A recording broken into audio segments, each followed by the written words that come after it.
12월 첫째 주 우리가 수요 예배로 모였습니다. 우리 교회에서 이렇게 얼굴을 뵐 수 있는 분들, 또 가정에서 이 시간을 지키려고 영상 앞에 앉아 계신 모든 분들, 정말로 12월 이제 시작이 됐는데 끝마무리를 잘 하시는 그런 승리하시는 우리 성도님들 되시기를 바랍니다. 오늘은 우리가 14번째 성경 강해 시간입니다. 오늘의 주제는 메시아와 베들레헴 목동.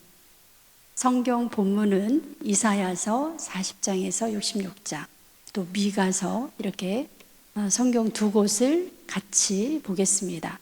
오늘의 본문은 이사야서와 미가서입니다. 이사야 40장에서 66장, 미가서 전체를 같이 보겠습니다. 요즘에 이런 신조어가 만들어졌습니다. 그 단어가요, 코로나 블루라고 하는 단어가 생겼습니다. 코로나로 인해서 우울증을 겪고 있는 그런 증상을 가리켜서 코로나 블루다. 다들 동감하시죠? 그러면 이 우울증을 이제 이런 증상도 있고요. 굉장히 화가 납니다. 우리 이 상황 자체가 받아들여지기 힘들어서 굉장히 화가 나기도 하고, 저 과정이 지나고 나면 또 이런 증상이 나타납니다. 매사가 의욕이 없고, 저렇게 은둔하는. 그러면 이제 우리는 어떻게 할까요? 우리 함께 극복을 해야 되겠지요. 그런데 어떻게 극복을 할 수 있을까? 어떻게 극복을 할 수 있을까? 그래서 요즘은 집안에서 이렇게 운동하는 이제 그러한 프로그램이 굉장히 많이 유튜브라든지 TV에서 이제 적극 권장을 하고 있습니다. 물론 집안에서 운동을 하셔야 되겠죠. 그러나 우리 믿는 사람들은 이 기회가 이 코로나 블루라고 하는 그러한 증상 앞에 어떻게 극복할 것인가? 우리가 전에 우리 성도님들한테 성경을 좀 읽으세요. 성경을 좀 읽으셔야죠. 그러면 첫 번째 대답이 뭘까요? 시간이 없어서요. 시간이 왜 없을까요? 나를 부르는 사람이 너무나 많고, 또 내가 나가서 만나야 될 사람들이 너무나 많아서 성경에 시간을 할애할 만큼의 여유가 없다. 이런 이야기였습니다. 그런데 다행히 요즘은 나를 불러주는 사람도 없고 내가 갈 곳도 없어요. 이 시간을 우리가 어떻게 정말 나중에 코로나가 다 지나고 나서 2020년 참 힘들었어. 거기가 만약에 끝이라면 우리는 참 싱겁게 맥없이 보내는 거고, 그때 내가 성경을 몇 독을 했어. 아침에 일어나면 꼭 성경을 읽고 아니면 성경을 듣고, 밤에 자기 전에 성경을 듣고 아니면 읽고, 내가 그때 결심했어. 성경을 최소 10번 이상은 읽어야 되겠다. 그리고 읽다가 이해가 안 되면 우리 이제 수요 성경 강해, 이게 마침 또 녹음이 돼서 유튜브로 얼마든지 한 번도 아니고 두 번도 아니고 10번 계속 들을 수가 있습니다. 그래서 내가 여호수아를 읽고 앞뒤가 잘 이해가 안 된다. 그러면은 또 이 강의를 여러분이 참고해서 또 여러 번 들으시고, 그래서 뭔가 여러분이 이제 이게 내년 그 상반기까지는 우리가 이제 들쭉날쭉 계속 이렇게 이런 이상한 상황에서 살아야 되는데, 여러분들이 어떤 계획을 가지고 이 코로나 블루라고 하는 모든 사람들이 겪고 있는 이 상황에서 내가 승리할 건가? 계획을 세우시기를 바랍니다. 이제껏 그런 계획이 없으셨으면 계획을 세우셔서 내가 이번에는 정말 성경을 읽어야 되겠다. 아니면 몇 번 읽어야 되겠다. 더 나가서 어떻게 읽어야 되겠다까지 나름대로 목표를 딱 세우시면 이 시간이 우리의 이 블루, 이 우울한 시간들이 목표가 세워지기 때문에 굉장히 힘찬, 나름대로 의미 있는, 그래서 우리가 코로나가 다 지나고 나면 여러분들이 뭐라고 얘기하시겠어요? 나에게 주어진 보너스 시간이었다. 내가 30년, 내가 20년 교회 생활을 했는데 맨날 이 핑계 저 핑계 대고 성경을 못 읽었는데 마침 그때 성경을 읽었다. 이렇게 여러분이 뭔가 좀 이렇게 흐뭇하게 이 시간을 좀 의미 부여할 수 있는 그런 시간이 됐으면 좋겠습니다. 우리 함께 극복을 해야 되겠죠? 대답은 하셔야죠. 네. 우리 함께 극복을 해야 되는데 어떻게 성도답게 우리가 극복을 할 것인가? 여러분이 고민하시고 계획을 세우셔서 꼭 실천해 주시기를 바랍니다. 오늘은 우리가 이사야 선지자, 미가 선지자를 우리가 같이 성경을 좀 이해를 하겠는데요. 우리가 지난 시간에 이사야 선지자 앞부분을 보셨어요. 오늘은 이사야 선지자의 뒷부분 보겠습니다. 이사야 선지자가 미래에 대한 이야기, 과거도 아니고 현재도 아니고 미래에 대한 이야기. 우리 지난 시간에는 이사야 선지자가 자기 그 당면한 남유다가 당면한 현실적인 현재 이야기에 아주 적극적으로 그렇게 개입을 했는데 이제는 미래 이야기를 하고 있습니다. 이사야 선지자, 그럼 우리는 이제 지난 시간에 배웠기 때문에 이사야 선지자는 남유다에서 활동한 이제 그거는 여러분이 이제 저런 정도의 수준은 제가 지난 시간에 성경 부구단이라고 말씀드렸습니다. 이사야 선지자는 남유다에서 활동한 선지자. 저기에 보시면 네 사람의 왕의 이름이 나오는데 저게 뭐 저렇게 다 모르셔도 우리 지난 시간에 어느 왕? 아하스 기억나시죠? 네, 아하스 왕, 그 다음에 히스기야 왕. 네, 그 사람들이 있던 기원전 8세기 남유다에서 활동한 그런 선지자다. 그런데 보시면 이사야 선지자 옆에 미가 선지자가 있어요. 동시대에 활동을 했구나. 이해가 되시죠? 이사야 선지자, 미가 선지자는 동시대에 남쪽에서, 남유다에서 활동을 했다. 그런데 우리가 성경을 잠깐 보시면 동시대에 활동을 했으면 우리가 그냥 느낌에 이사야서를 읽고 나서 미가서를 읽어야 될 것 같아요. 왜냐하면 동시대에 활동을 했기 때문에. 그런데 이사야서를 한번 성경을 이렇게 펴보세요. 어디쯤 가야 이사야가 있죠? 네, 전도서 지나서 아가서 지나서 이사야서가 있어요. 네, 성경 보고 계시죠? 이사야서. 네, 그런데 미가서는 어디 있을까요? 미가서는 이사야 다음에 미가서가 나오면 참 좋을 것 같은데 이사야 다음에 에스겔서가 나와요. 그 다음에 다니엘이 나와요. 그리고 한참 지나고 나서 오바댜 지나고 요나 지나고 그러고 나서 미가가 나와요. 그러니까 우리가 성경을 읽을 때 그냥 아무 생각 없이 읽다 보면 이게 시대가, 우리 성경은 시대별로 이렇게 기록이 되어 있지 않아서 다시 말씀을 드리면 이 성경은 주제별로 묶어 있습니다. 예언자들을 한꺼번에 다 모아서 예언서 묶음으로 되어 있고요. 역사서는 역사서대로 한꺼번에 다 묶어서 묶음으로 되어 있어서 이거를 그냥 아무 생각 없이 맥없이 읽다 보면 시대가 우리식으로 말하면 고려시대 갔다가 조선시대 갔다가 다시 삼국시대 왔다가 이렇게 시대가 막 앞뒤로 섞여 있습니다. 그래서 우리가 이제 이사야 선지자하고 동시대에 활동한 사람 누구예요? 미가입니다. 이사야와 미가는 동시대에 활동을 했다. 어떻게 알아요? 어떻게 알까요? 성경에 나와 있어요. 네, 성경에 그렇게 쓰여 있습니다. 네, 이따가 조금 찾아볼 거예요. 그래서 이사야 선지자가 기원전 8세기 남유다에서 활동을 했습니다. 네.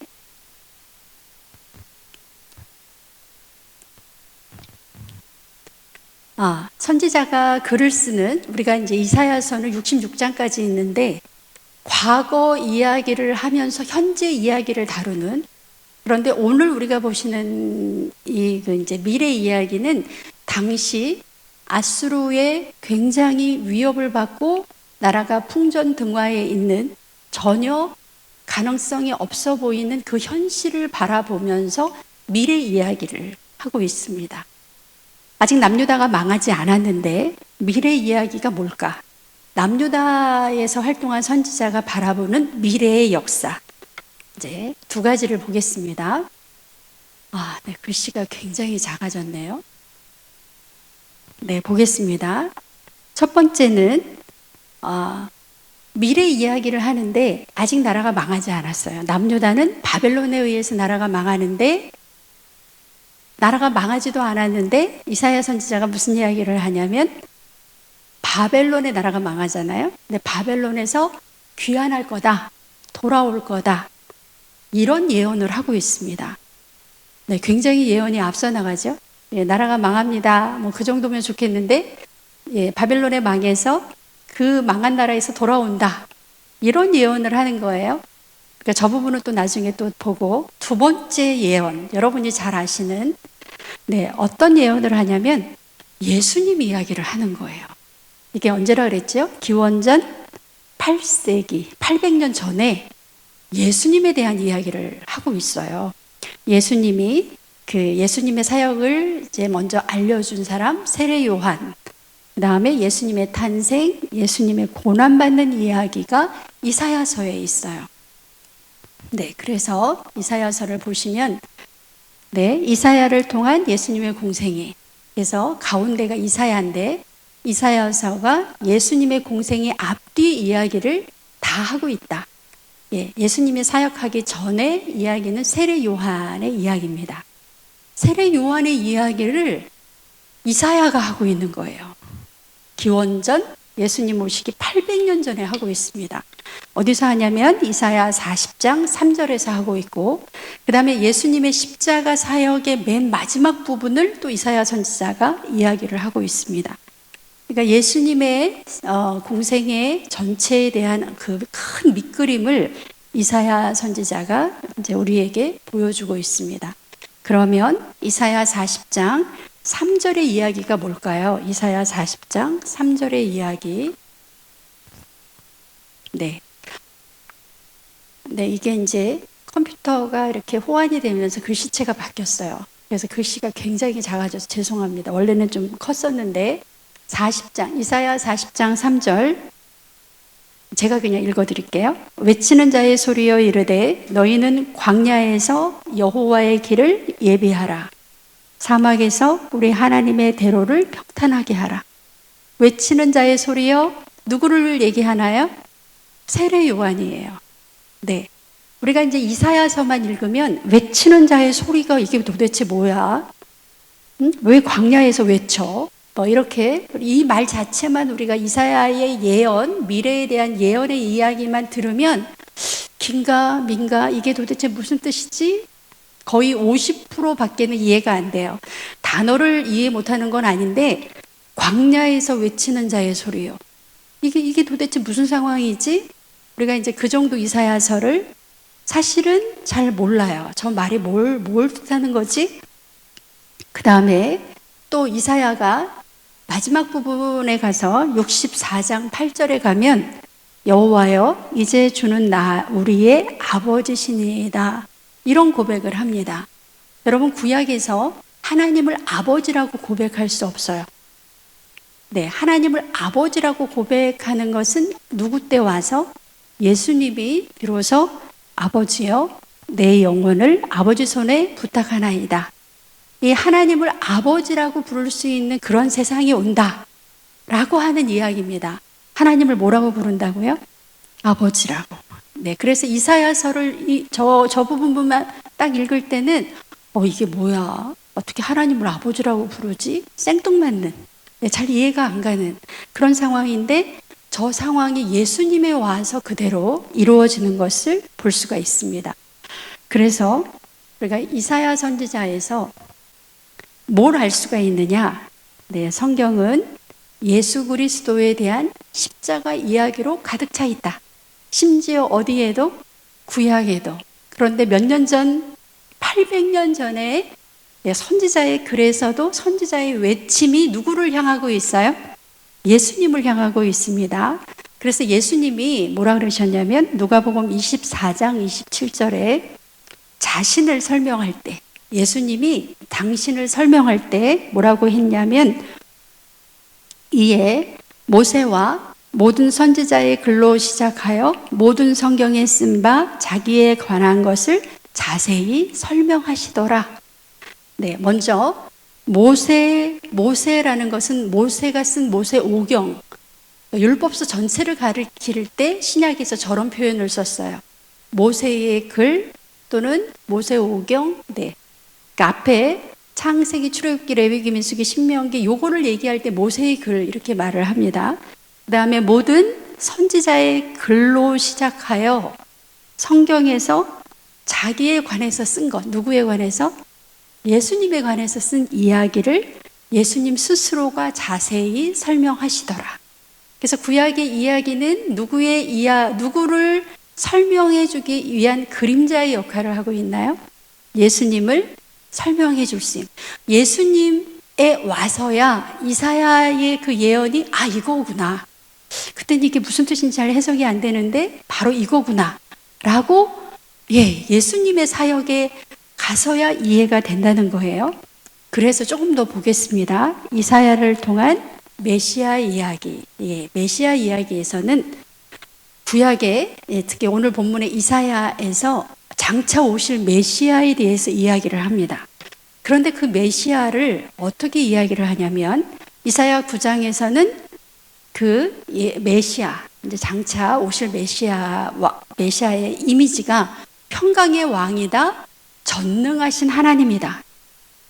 여러분 어떤 단어? 전능, 힘이 있는, 능력이 있는 그런 하나님의 모습으로 메시아가 오신다고 이렇게 기록이 되어 있어요. 그런데 이사야 53장에 가면 고난받으시는 그런 하나님의 모습으로. 여러분 생각을 해보세요. 메시아가 한 분인데 그분이 전능하시다고 하고 또 이쪽 53장에 가서는 그분이 뭐 하신다고 해요? 고난을 당하신다고 합니다. 전능한 거하고 고난당하는 거하고 이게 한 사람에게서 이게 연결이 되나요? 안 되는 거예요, 사실은. 이거를 그냥 이사야서만 읽으면 아니 무슨 메시아가 전능하신 분이 왜 고난을 당해? 이게 잘 연결이 안 되는 이야기입니다. 안 되는 줄 알았어요. 그런데 이 모습이 바로 한번 이사야 9장 6절에 보시면 이는 한 아기가 우리에게 낳고 한 아들을 우리에게 주신 바 되었는데 그의 어깨에는 정사를 메었고 그의 이름은 기묘자라 모사라 전능하신 하나님이라 영존하시는 아버지라 평강의 왕이라 할 것임이라. 메시아에 대한 이야기인데 메시아는 어떤 분이다? 전능하신 하나님이다. 메시아 장차 오실 그 어깨에는 정사를 메었다. 그의 이름은 기묘자라. 전능하신 하나님이 사실은 못하실 것이 없는 그런 하나님, 능력의 메시아가 오신다. 그래서 너무 좋아했습니다. 이사야 9장에 예수님의 모습을 평강의 왕, 전능하신 하나님 이렇게 우리가 이해를 합니다. 그런데 53장에 가면 53장 4, 5절에 보시면 그가 찔림은 뭐 때문이에요? 우리의 허물 때문이요. 그가 상함은 우리의 죄악 때문이라. 그가 징계를 받음으로 누가 나았어요? 우리는 평화를 누리고 그가 채찍에 맞음으로 우리는 나음을 받았도다. 예수님의 고난받는 그 모습이에요. 십자가상에서의 고난받는 그 예수님의 모습이 고스란히 담겨 있어요. 그러니까 사실은 이사야서만을 볼 때는 메시아 상이 다 조각조각 이렇게 전능한 사람이 전능하신 메시아가 어떻게 또 고난을 받지? 이게 잘 연결이 안 되다가 저 본문이 다 누구를 가리키는? 예수님을 가리키는. 그래서 예수님의 삶하고 이렇게 연결을 시켜보니까 다 맞는 거예요. 예수님은 전능하신 분이시지만 그럼에도 불구하고 고난을 받으셨던 그런 메시아. 예수님에 대한 이야기구나. 또 하나 우리가 이사야서에서는 이제 기름 부음 받은 자라는 표현이 나옵니다. 기름 부음, 이 말은 우리가 늘 쓰던 그리스도 같은 말이 뭘까요? 저기 있어요. 메시아. 그리스도라는 말하고 메시아라는 말하고 같아요. 그런데 우리가 구약을 읽으면 뭐라고 나와요? 메시아라고 나와요. 신약을 읽으면 그리스도라고 나와요. 메시아가 히브리어고 그리스도가 헬라어고. 같은 말이다. 그리스도 메시아. 그럼 뜻이 뭐냐? 기름 부음 받은 자라는 뜻이에요. 우리나라 전통에서는 우리나라 역사 아무리 뒤져봐도 왕이 되는데 그 사람이 왕이 된다는 어떤 사인이나 아니면 왕이 등극식을 할 때 그 사람 머리 위에다 기름 붓는 거 보셨어요? 그런 전례가 없고 그런 형식이 없습니다. 그런데 이 중동에 특히 성경에서는 누가 기름을 부음을 받는가 하면 제사장들이 기름 부음을 받았어요. 그래서 아론이 제사장 그 직을 처음에 수행을 할 때 기름 부음을 받고 시작을 합니다. 우리가 전에 배우셨던 것처럼 다윗이 몇 번 기름 부음을 받았어요? 3번이나 기름 부음을 받았습니다. 사무엘에게서 받고 남유다 백성들에게서부터 받고 북이스라엘 백성들에게서 받고. 그래서 그게 무슨 사인인가요? 왕이라는 사인입니다. 그러니까 구약에서 기름 부음을 받았다라는 그리스도다 아니면 메시아다라는 말 안에는 저 사람이 제사장이다 아니면 저 사람이 왕이다 또 메시아다라는 뜻이 있습니다. 네. 그런데 이사야 61장 1절에 이사야서에 주 여호와의 영이 내게 내리셨으니 이는 여호와께서 내게 기름을 부으사. 예, 기름을 부었으니까 뭔가가 됐을 거 아니에요. 왕이 됐을까? 아니면 예언자가 제사장이 됐을까? 그런데 그 다음에 나오는 말이 기름 부음을 받은 다음에 이사야서 61장에서 어떤 일을 한다고 나오냐면 네.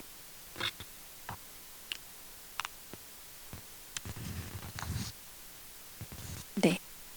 예수님께서 직접 이사야서를 인용해서 신약의 누가복음에 보면 누가복음 4장 17절에 보시면 예수께서 그 자라나신 곳 나사렛에 이르사 안식일에 늘 하시던 대로 회당에 들어가서 성경을 읽으려고 서심해 선지자 이사야의 글을 드리거늘 책을 펴서 이렇게 기록한 데를 찾으셨다.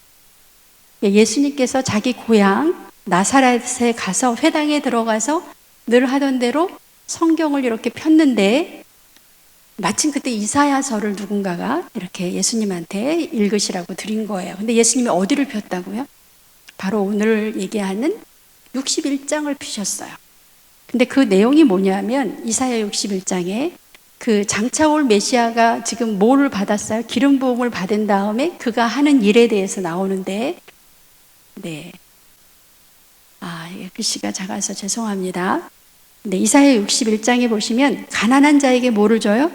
복음을, 마음이 상한 자에게 고침을, 포로된 자에게 자유를, 갇힌 자에게 노임을, 모든 슬픈 자에게 위로를 주시며 희락의 기쁨으로 슬픔을 대신하며 찬송의 옷으로 근심을 대신한다. 이런 사명을 감당하는 그런 메시아가 온다. 그 예언을 한 거예요. 그런데 예수님께서 자기 고향 나사렛 회당에 들어가서 이사야서를 이렇게 드리니까 어디를 폈다고요? 바로 저기 61장 저 부분을 딱 펴서 읽으시더니 이 본문이 오늘 이 자리에 응했다라고 이야기를 하셨어요. 그러니까 저 사명을 감당할 자가 누구다? 바로 나다라고 모든 사람에게 아주 공개적으로 이야기를 하셨습니다. 그래서 뭐라고 하셨냐면 누가복음 4장 21절에 이에 예수께서 그들에게 말씀하시되 이 글이 오늘 너희 귀에 응하였느니라. 이사야 61장에서 장차 오실 메시아의 그 사명, 그게 누구의 사명이다? 바로 나 예수의 사명이다. 그래서 메시아라고 하는 이야기를 이렇게 직접적으로 예수님이 내가 바로 61장의 그 메시아, 장차 올 메시아가 바로 나다. 이렇게 예수님이 말씀하시는 것을 볼 수가 있습니다. 그래서 여러분이 지금 보신 것처럼 이사야서는 누구에게 가서, 사복음서에 가서 어떻게 됐어요? 이사야 말씀이 확연하게 드러나서 이 말씀이 누구를 가리키는 거다? 예수님을 가리키는 거다 라고 하고 이사야서와 사복음서가 어떻게 됐어요? 하나로 묶였지요. 구약과 신약이 이렇게 따로따로 떨어져 있는 게 아니라 구약 따로, 신약 따로, 이사야 따로, 사복음서 따로 이게 아니라 구약의 말씀은 예수님을 가르치는 이사야서와 사복음서가 딱 이어져서 완성이 되는, 그래서 성경은 구약의 모든 성경을 포함해서 모든 성경은 누구로 다 향해 있다? 예수님으로 향해 있다. 그래서 성경 66권을 누르고 해서 딱 하나로 만들면 누구 이야기? 예수님의 이야기다 라는 것을 우리가 볼 수가 있습니다. 이사야는 몇백 년 전에, 800년 전에 누구 이야기를 예언을 했어요?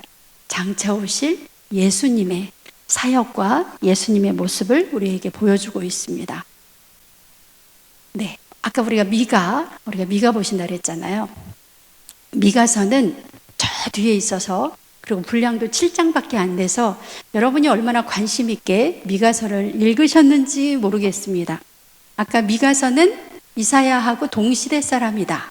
동시대 활동을 했다. 그러면 기원전 8세기에 북이스라엘이 망하고 남유다도 뭐하기 직전이에요? 예루살렘만 남겨놓고 이게 망할 것 같은 아주 풍전등화의 그런 남유다의 아주 아슬아슬한 그럴 때 활동을 했습니다. 두 도시 이야기를 하고 있어요. 미가는. 그래서 우리가 이제 미가서는요, 여러분 한번 성경을, 저 글씨가 작아서 성경을 한번 펴보겠습니다. 각자 성경의 미가서 펴놓고 같이 따라가겠습니다. 미가서 1장 1절. 네. 앞에 PPT 보셔도 되고요. 미가서 1장 1절. 같이 따라갑니다.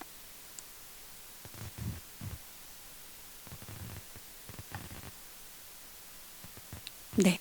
준비되셨나요? 네. 1장 1절 같이 읽겠습니다. 시작. 유다의 왕들 요담과 아하스 히스기야 시대에 모레셋 사람 미가에게 임한 여호와의 말씀, 곧 사마리아와 예루살렘에 관한 묵시라. 이 모든 예언서는 1장 1절에 어느 시대에 어떤 이야기를 하겠다라고 주제가 딱 정해져 있어요. 다만 우리가 무시할 뿐입니다.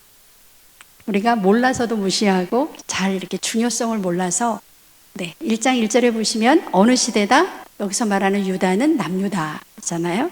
어떻게 알아요? 남유다인지? 여기 보시면 우리가 지난 시간에 보신 아하스 왕, 그 다음에 그의 아들 히스기야.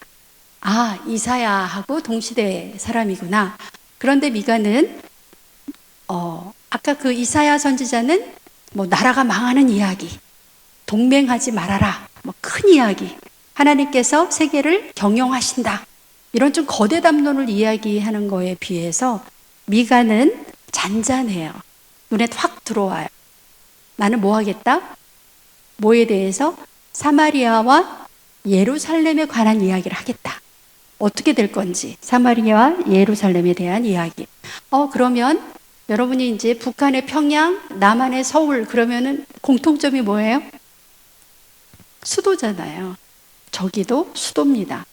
그래서 우리가 사마리아는 북이스라엘의 수도, 그 다음에 남유다의 수도는 예루살렘. 그런데 이 양쪽의 도시를 똑같이 아주 신랄하게 비판을 합니다. 그러니까 도시에 대한 비판이에요. 여러분, 도시는 주로 이렇게 농촌이나 지방에 비해서 자기 스스로 잘났다고 하는 사람들, 돈이 많다고 생각하는 사람들, 실제로 돈이 많은 사람들, 뭐 한가닥 하는 사람들이 도시에 주로 많이 모여 살아요. 성경에서는 저 사마리아와 예루살렘을, 물론 사마리아는 북이스라엘을 이야기하는 거고 예루살렘은 남유다를 이야기하는 거지만 특별히 저 도시를 꼭 집어서 이야기하고 있다는 거. 그래서 저 두 도시가 다 하나님 보시기에 영 아닙니다. 네, 우리가 좀 세속적인 말로 빵점이에요. 그래서 예수님에 대한, 하나님에 대한, 사마리아도 아니고 예루살렘도 아닌 제3의 도시 어딜까요? 여기 나오죠? 하나님의 눈길이 작은 마을 베들레헴으로 향하고 있다. 아, 그러면 성경을 좀 읽으신 분들은 베들레헴 누가 태어난 곳이지? 네, 아시죠? 다윗이 태어난 곳이에요. 어쨌든 그래서 보세요. 이제 두 도시를 비판을 하는데 여러분 성경 1장 5절 미가서 1장 5절을 보시면 같이 읽겠습니다. 이는 다 야곱의 허물로 말미암음이요 이스라엘 족속의 죄로 말미암음이라. 야곱의 허물이 무엇이냐? 사마리아가 아니냐? 유다의 산당이 무엇이냐? 예루살렘이 아니냐? 예. 사마리아와 예루살렘에 대해서 아주 이제 혹독하게 비판을 하는데요. 사마리아 성, 그러면 여러분이 뭐가 기억이 나시나요? 조금 정리를 해볼까요? 사마리아는 일단 우리가 아는 대로 북이스라엘의 수도다라는 거. 그런데 언제 이 사마리아가 건설이 됐냐면 북이스라엘의 오므리 왕이라는 사람이 건설을 했습니다. 그래서 이 사람이 수도로 정한 다음에 북이스라엘이 망할 때까지, 네, 북이스라엘의 마지막 왕이 호세아였습니다. 망할 때까지 수도였습니다. 해발 430m 높이에 있는 천연 요새예요. 천연 요새라는 걸 어떻게 하냐면 나라가 망할 때 722년, 기원전 722년에 아수르에 망할 때 무려 몇 년이나 이 성이 버텼는지 아시나요? 3년. 와, 성을 하나 딱 차지하고 그 성 바깥에 아수르 군인들이 와 있는데 무려 몇 년을 버텼다? 3년을 버틸 수 있는 아주 천혜의 요새입니다. 이렇게 버틸 수 있으려면 그 안에 뭐가 있어야 돼요? 물이 있어야 되겠죠. 예, 물도 있고 그 안에서 또 뭐 해야 돼요, 사람들이?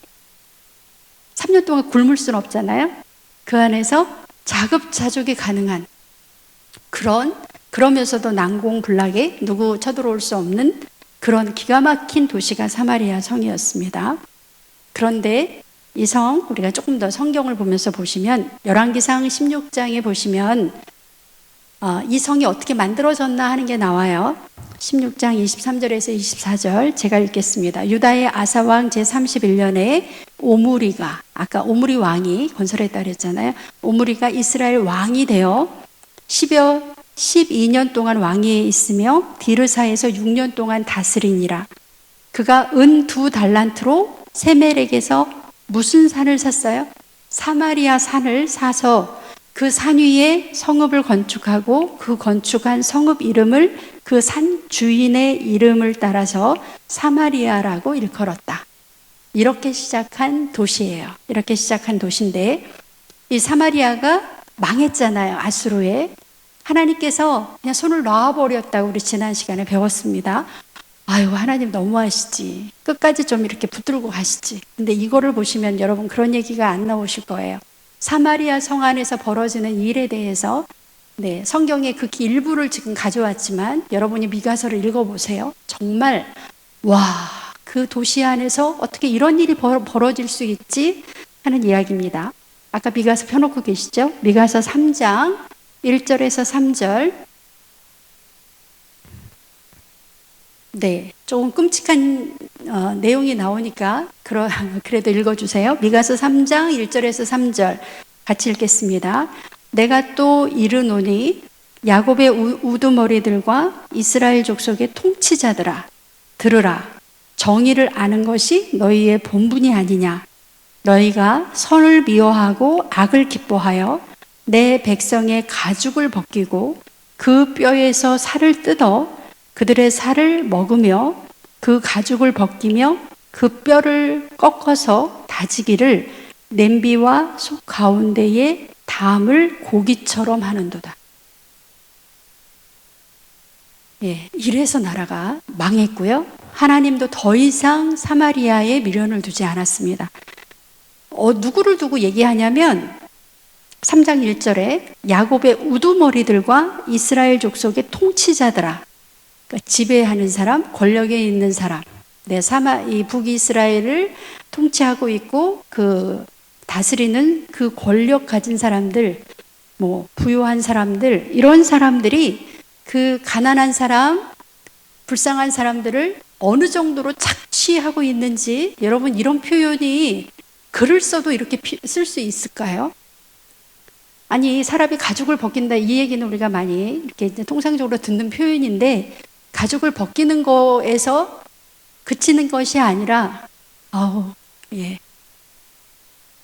하여튼 가난한 사람, 억울한 사람, 이런 사람들을 짓밟고 그 위에 군림하는 그 북이스라엘의 지도자들에 대한 아주 신랄한 비판이 미가서에 있습니다. 절에서 나라가 망했습니다. 그러면 남유다의 수도였던 예루살렘은 어떨까요? 예루살렘은 누가 건설했죠? 네, 예루살렘은 당연히 다윗이, 네, 통일 이스라엘의 다윗이 건설했고요. 다윗 왕에서부터 여기도 남유다 시드기야 왕의 나라가 망할 때까지 계속 남유다의 수도였습니다. 해발 640에서 770 천연 요새, 여기도 대단한 성이지요. 예루살렘. BC 586년에 이번에는 바벨론에 망하잖아요. 근데 바벨론에 망할 때도 한 번에 망하지 않았어요. 몇 년을 버텼어요? 1년 6개월을 버틸 수 있는 아주 대단한 난공불락의 그런 도시인 것을 알 수가 있습니다. 그래서 우리가 이제 성경을 좀 찾아보면 다윗이 사무엘하 5장 7절에 보시면 다윗이 시온 산성을 빼앗았으니 이는 다윗성이라. 그래서 성경에 보면 다윗성, 시온성, 예루살렘, 이거 다 예루살렘을 가리키는 말이에요. 예, 시온 산성, 다윗성, 예루살렘성 같은 말입니다. 그래서 다윗이 세운 그런 도시예요. 그런데 하나님께서 나중에 그 성전을 지을 때 그 예루살렘의 핵심은 예루살렘 성전이잖아요. 성전을 지을 때 다윗 보고 성전을 못 짓게 했어요. 왜 그랬을까요? 네, 보시면 너는 전쟁을 많이 한 사람이라 피를 많이 흘렸으니 내 이름을 위하여 성전을 건축하지 못한다. 그러니까 하나님이 예루살렘 성전을 얼마나 귀하게 여기시는지 하나님의 마음이 느껴지시죠. 손이 깨끗한 사람, 피 흘리지 않은 사람으로 성전을 시작하고 싶은, 하나님이 예루살렘을 참 귀하게 생각해서 그렇게 시작을 한 도시가 예루살렘이에요. 그런데 미가 선지자가 비판할 당시에 기원전 8세기로 내려오면 이 예루살렘에서 어떤 일이 벌어지냐면, 이제 여러분이 미가 3장 10절에서 11절 같이 읽겠습니다. 미가 3장 10절에서 11절. 시온을 피로 예루살렘을 죄악으로 건축하는도다. 아까 건축을 다윗을 통해서 할 때 하나님이 다윗이 피를 많이 흘렸다고 싫어하셨잖아요. 그런데 이제 이 예루살렘은 어떤 도시가 됐냐면 피로 건축하는 도시, 죄악으로 건축하는 도시가 되어버렸어요. 11절, 그들의 우두머리들은, 그러니까 정치하는 분들이죠. 정치가들은 뇌물을 위하여 재판하며, 네, 재판이 일단 이렇게 뇌물에 의해서 이렇게 제대로 재판이 안 되면 그 나라는 일단 무너져 있는 거라고 볼 수가 있죠. 우두머리들은 그렇게 하고, 그 다음에 제사장들은 어떻게 합니까? 제사장들은 삭을 위하여 교훈한다. 원래 하나님의 말씀대로 교훈하는 게 아니라 돈 받고 교훈하고, 선지자들은 돈을 위하여 점을 치면서도, 그러니까 지도자 세 그룹이 다 나왔어요.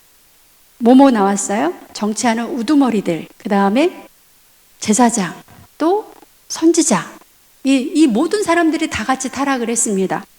그래서 돈을 위하여 점을 치면서도 여호와를 의뢰하여 이르기를, 여호와 앞에서는 또 뭐라고 하느냐? 여호와께서 우리 중에 계시니, 계시지 아니하냐? 계신다는 얘기잖아요.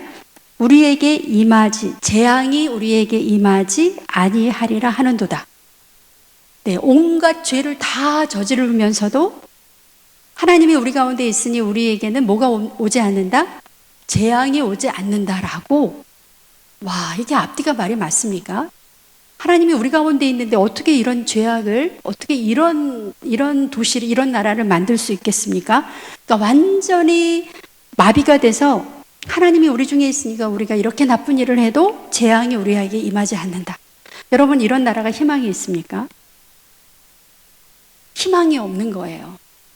희망이 없는 기원전 8세기.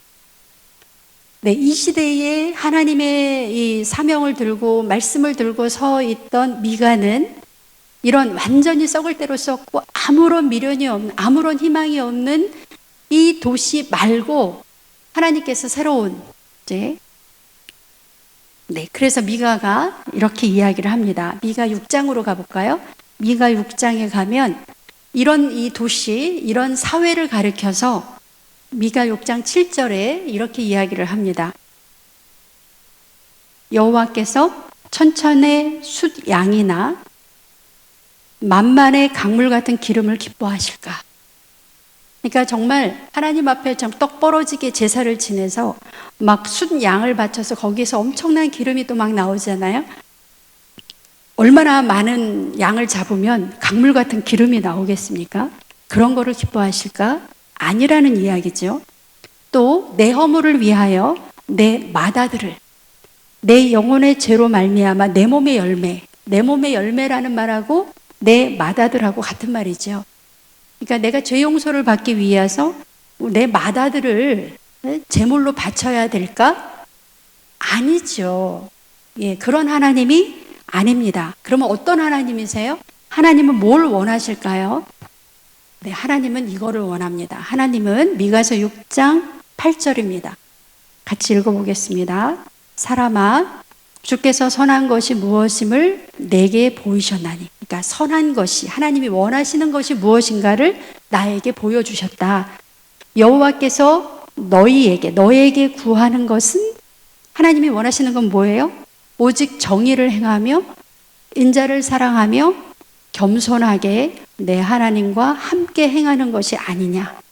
하나님이 이거를 원하시는데, 네, 이스라엘의 지금 현재 모습은 전혀 이런 모습을, 위선으로 가득 찬 그런 그 예루살렘을 이야기를 합니다. 그래서 미가가 미래 이야기를 해요. 미가가 이런 나라가 아닌, 이런 도시가 아닌 정말 하나님이 계획하고 꿈꾸고 계시는 도시 이야기. 뭐예요? 미가를 통한 베들레헴 이야기. 베들레헴. 네, 4장부터는 이제 베들레헴 이야기가 나와요. 그래서 미가 5장 2절, 우리 5장 2절 같이 읽어보겠습니다. 미가서 5장 2절. 네, 시작. 베들레헴 에브라다야, 너는 유다 족속 중에 작을지라도 이스라엘을 다스릴 자가 내게서 내게로 나올 것이라. 그의 근본은 상고의 영원에 있느니라. 네, 장차 이 나라를 다스릴 자가 어디에서 나와요? 예루살렘에서? 아닙니다. 사마리아에서? 아닙니다. 네, 우리가 서울로 가야만 출세하느냐? 아니지요. 같은 이야기. 어디에서? 저 구석에 있는 베들레헴에서 이스라엘을 다스릴 자가 나온다. 이렇게 미가가 하나님의 말씀을 전하고 있습니다. 네, 그런데 이렇게 전했는데요. 그로부터 800년이 지나서 그런데 이 하나님을 다스릴 자, 이 사람은 목자라고 표현을 하고 있어요. 목자. 그래서 이런 표현을 하고 있습니다. 미가서 7장 14절. 네, 하나님이 예루살렘, 베들레헴에 장차 이 나라를 정말 온전하게 다스릴 자를 보내주시는데, 그 다스리는 자는 어떻게 다스리느냐? 7장 14절 같이 읽겠습니다. 원하건대 주는 주의 지팡이로 주의 백성 곧 갈멜 속 살림에 홀로 거주하는 주의 기업의 양떼를 먹이시되 그들을 옛날같이 바산과 길르앗에서 먹이시옵소서. 장차 다스릴 자가 뭐 한다고요? 목자처럼 지팡이로 양떼를 이렇게 선한 길로, 물과 꼴이 있는 곳으로 인도하는 주의 기업의 양떼를 얼마나 잘 먹이면 바산과 길르앗에서, 가장 이스라엘에서 풍요로운 곳이 바산이라고 말씀드렸죠. 거기서 저 풀을 뜯는 그러한 양떼, 그 양떼를 먹이는 그런 목자의 모습으로 온다. 이렇게 예언을 했어요. 어디서? 미가서에서. 미가 선지자가. 지금 현실은 어떻습니까? 정말 눈뜨고 볼 수 없는 악으로 가득 찬, 희망이라고는 전혀 없는 그런 현실을 바라보면서 하나님이 미래를 보게 해요. 이 나라에 장차 정말로 다스릴 자가 나오는데 그 사람은 저렇게 목자처럼 백성을 다스린다. 그래서 이제 800년의 시간이 지났어요. 마태복음 2장 4절 5절에 보시면 놀라운 기록이 나옵니다. 동방에서 동방 박사들이 헤롯 대왕을 찾아와서 왕이 어디서 나느냐 이렇게 물어봐요. 난데없이. 헤롯 대왕은 모르고 있었잖아요. 그러니까 왕이 마태복음 2장 4절 5절 왕의 모든 대제사장과 백성의 서기관들을 모아서 그리스도가 어디서 나겠느냐 이렇게 물어봐요. 그랬더니 그 대제사장과 백성의 서기관들이 뭐라고 대답을 하냐면 이르되 유대 베들레헴이오니 어디라고요? 베들레헴이래요. 그럼 어떻게 아냐? 너희가 어떻게 알아? 베들레헴 그 시골 총구석에서 뭐가 나와? 이런 말입니다. 그랬더니 이 대제사장과 백성의 서기관들이 무려 몇 년 전에 쓰여진 800년 전에 쓰여진 미가서를 얘기를 하는 거예요. 기록된 바. 어디에 기록되어 있어요? 미가서에. 기록된 바. 유대 땅 베들레헴아 너는 유대 고을 중에서 가장 작지 아니하도다. 내게서 한 다스리는 자가 나와서 내 백성 이스라엘의 목자가 되리라 하였음이니이다. 미가서를 그대로 인용하면서 이 사람들은 지금 믿고 있어요? 안 믿고 있어요? 믿고 있는 거예요. 미가 선지자가 장차 메시아가 오시는데 어디서 온다? 이 베들레헴에서 온다. 그러니까 왕이 물어보니까 주저하지 않고 베들레헴입니다. 왜 그래? 근거가 뭐야? 무슨 근거로 베들레헴에서 왕이 나타나냐? 그랬더니 기록되어 있습니다. 어디에? 미가서에. 미가 선지자가 이렇게 기록을 해놨습니다. 우리가 이거를 믿습니다. 이렇게 고백을 했어요. 네. 그런데 여러분이 잘 아시는 이제 우리가 대림절 우리가 첫째 주입니다. 이제 대림절 예수님이 오시는 절기를 우리가 맞고 있는데 여러분 좀 이상하지 않으셨어요? 예수님의 탄생 이야기 중에서 예수님의 탄생 그 기쁜 소식을 가장 먼저 전한 그래서 그 이야기를 가장 먼저 들은 사람들이 누구예요? 들판에 있던 목자들이었습니다. 그래서 누가복음 8장 8절에서 이야기가 좀 길지만 20장까지 가보시면 이 베들레헴 그 지역에 목자들이 밤에 밖에서 자기 양떼를 지키고 있었다. 잠깐 여쭤볼게요. 밤에 양 옆에서 자는 게 편해요? 자기 집에서 자는 게 편해요? 당연하죠. 그 집에서 안 자고 양 옆에서 자는 그래서 이 목동이라는 직업이 예수님 오셨을 때 이게 아주 그 선호하는 모든 사람들이 그래 목동해야지 이랬을까요? 아니면 기피하는 직업이었을까요? 기피하는 3D 업종이죠. 네, 그래서 이 그 목동의 자리로 왔습니다. 목동에게 예수님이 그 가장 기쁨의 소식을 전했습니다. 그리고 뭐라고 하냐면 오늘 다윗의 동네에 너희를 위하여 구주가 나셨다. 그러면서 목자들은 알고 있었어요? 모르고 있었어요? 모르고 있었어요? 여러분 목자가 이 소식을 딱 듣고 딱 가봤더니 그 왕이 나셨다는데 어디에 누워 있어요? 마구간에 말 구유에 놓여 있어요. 여러분 내가 만약에 목자였으면 뭐라고 대답을 할까요? 에이 무슨 왕이 이렇게 오지? 이런 느낌이었을 텐데 이 목자들은 미가의 이 이야기를 알고 있었기 때문에 뭐라고 얘기해요? 자기들에게 이르던 바와 같이 듣고 본 그 모든 것에 인하여 하나님께 영광을 돌렸다. 이렇게 예수님이 미가 예언서에서 예언한 대로 그대로 이 땅에 오셨습니다. 그래서 예수님은 미가를 통해서 양을 지키는 다윗의 모습을 우리가 눈여겨보면서 양을 돌보는 것처럼 양을 진짜 잘 돌보는 참 목자는 자기 목숨을 버리거든요. 이리가 나타나거나 그러면 자기 목숨을 버리는 게 참 목자예요. 이스라엘을 다스리는 장차 오실 왕은 어떤 모습으로? 양을 지키기 위해 자기 목숨을 버리는 그런 메시아가 왔으면 좋겠다.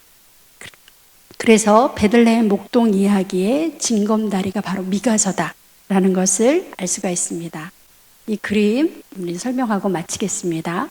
다윗은 정말 다윗은 어디에서 태어났어요? 베들레헴에서 태어났어요. 정말 목동이었습니다. 그런데 기름 부음을 받고 다윗이 왕이 되어서 예루살렘이라고 하는 거룩한 그런 하나님의 도시를 만들었습니다.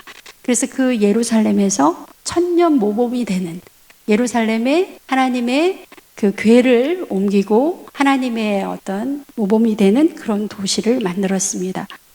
그런데 미가 선지자가 장차 오실 메시아 예수님은 어디서 태어난다?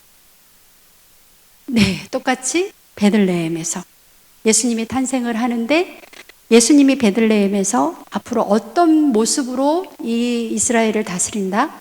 그 다음에 우리에게 어떤 모습으로 오신다? 목자 같은 모습으로, 이렇게 이야기를 하면서 예수님도 베들레헴하고 관련이 있죠. 베들레헴에 가셔서 예수님은 왕이 되신 게 아니라 여기서 죽으시고 여기서 승천하셨습니다. 그리고 예수님 뭐라고 얘기하셨어요? 내가 새 예루살렘을 세우겠다. 그래서 여러분 미가서를 보시면 구약의 다윗 이야기, 신약의 예수님 이야기가 잘 이렇게 오버랩되는, 그래서 미가를 통해서 다윗과 예수님이 연결되는 그런 모습을 봅니다. 오늘 기원전 8세기에 활동했던 두 선지자를 우리가 같이 보셨습니다. 누구? 이사야, 미가 선지자. 그들의 현실은 어떤 모습이었어요? 나라가 태평성대, 백성들을 잘 다스리고 나라가 편안했나요? 아닙니다. 나라가 망하기 직전, 그 다음에 백성들을 전혀 고려하지 않는 그런 현실 속에서 하나님이 미가, 이사야 선지자에게 앞으로 800년 후에 있을 새로운 희망을 이야기를 하셨습니다. 제가 우리의 기도 조금 읽겠습니다. 유대 땅 베들레헴에 오실 아기 예수님을 800년 전에 예언하며 기뻐했던 미가 선지자를 생각하면서 성경 속에 하나님의 사람들이 그 흘렸던 땀과 눈물과 수고에 감사합니다. 우리 같으면 그냥 희망을 버렸을 텐데, 나 같으면 그 정도로 암울하면 더 이상 희망이 있다고 말할 용기가 없었을 텐데, 이 예언자들은 그래도 희망을 노래했습니다. 오늘 우리도 희망을 버리지 않고 하나님의 일을 위해 땀과 눈물과 수고를 아끼지 않아서, 그래서 하나님의 미래를 우리 손으로 만들어가는 그러한 하나님의 사람들로, 미가처럼 또 이사야처럼 미래를 바라보고 현실을 극복할 수 있는 그러한 멋진 신앙의 사람들이 되기를 바랍니다. 기도하겠습니다.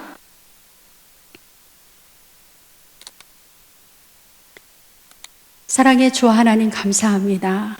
오늘도 주의 전으로 또 영상을 통해서 이 예배 시간 안으로 들어온 우리 사랑하는 우리 성도님들, 하나님께서 미래의 비전과 꿈을 허락하여 주셔서 우리의 눈앞에 보이는 현실에 우리가 낙담하고 실망하고 또 어려워하는 그런 사람들이 되지 않도록 주님 인도하여 주시옵소서.